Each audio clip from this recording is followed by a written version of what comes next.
Las leyendas son parte del folclore y esencia de toda cultura. Entre las muchas leyendas mexicanas que han aterrorizado a niños y adultos por siglos, quizá no hay ninguna más antigua y célebre que La Llorona. Una leyenda cuyo origen se suele situar en la Ciudad de México, pero que en realidad se encuentra extendida por todo el país.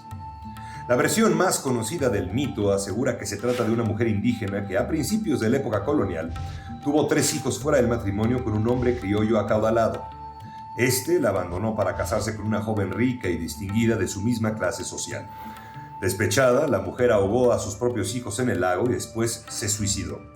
A partir de entonces, su espectro ronda las calles de México cubierto con un velo blanco, lamentándose con el grito «¡Ay, mis hijos!» por toda la eternidad, sin hallar descanso para el alma.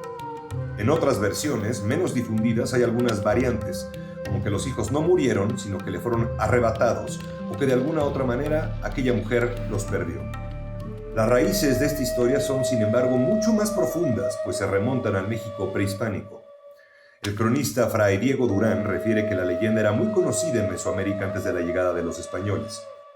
Según su relato, el tlatoani Moctezuma II encomendó a quienes caminaban por la noche que interrogaran a aquella mujer si llegaban a encontrarla en sus andanzas, preguntándole por qué lloraba y gemía.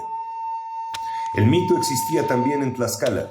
Según anotó Diego Muñoz Camargo en el siglo XVI, él se refiere a una voz de mujer que muchas veces y muchas noches se oía dar gritos, sollozos y suspiros.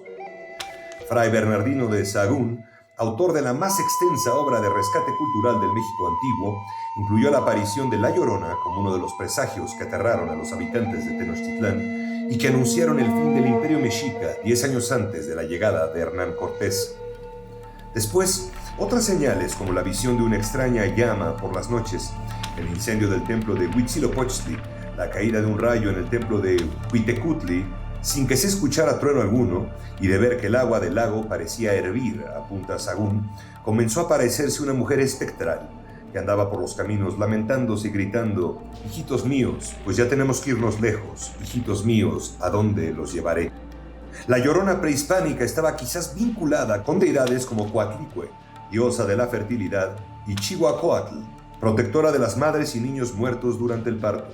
De esta última, el mismo Sahagún escribe que los mexicas decían que de noche voceaba y bramaba en el aire, aullando por la muerte de las madres y sus hijos por la calzada de Tacuba, hasta desaparecer en el lago de Texcoco. La leyenda fue cambiando después de la conquista española y adquirió nuevos significados, ya no de augurio, sino de lección moral cristiana. El mito mexica de la madre protectora que advierte de los males que se avecinan, o que llora por los niños muertos en el parto, se transformó en la historia mestiza de una mujer pecadora que, enloquecida por la traición y el abandono, termina cruelmente con la vida de sus hijos, quedando su alma condenada a vagar con su dolor. La leyenda de La Llorona se conservó por tradición oral durante el virreinato. Ya en el siglo XIX, diversos escritores del costumbrismo y romanticismo la retomaron, vistiéndola de ropajes literarios y dándole incluso nombre y circunstancias a los protagonistas. Vicente Riva Palacio y Juan de Dios Peza la llamaron a ella Luisa y a su amante Nuño de Montes Claros. Por su parte, el cronista Luis González Obregón situó la historia a mediados del siglo XVI y describió el andar de aquella mujer fantasmal vestida de blanco por las calles del centro de la capital hasta llegar a la Plaza Mayor, donde se hincaba y volteaba hacia el oriente para lanzar un último y tristísimo lamento. Con el paso de los años, la leyenda se difundió no solo a través del territorio mexicano, sino también por el resto de Latinoamérica, donde existen numerosas versiones regionales, cada una con sus peculiaridades. Muchas de ellas no estaban originalmente ligadas con la Llorona de México, sino que se trataba de mitos locales relacionados con deidades prehispánicas del inframundo y la natalidad, pertenecientes a las culturas andinas, amazónicas y mapuche. Casi todas estas versiones comparten elementos con la leyenda mexicana, usualmente un romance ilícito entre una indígena y un criollo, la madre que se lamenta por la pérdida de los hijos y la cercanía de cuerpos de agua como ríos y lagos.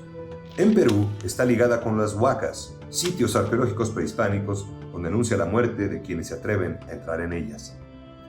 La Llorona es un personaje clave del imaginario popular mexicano y un ejemplo de adaptación de los elementos culturales mesoamericanos al entorno occidental.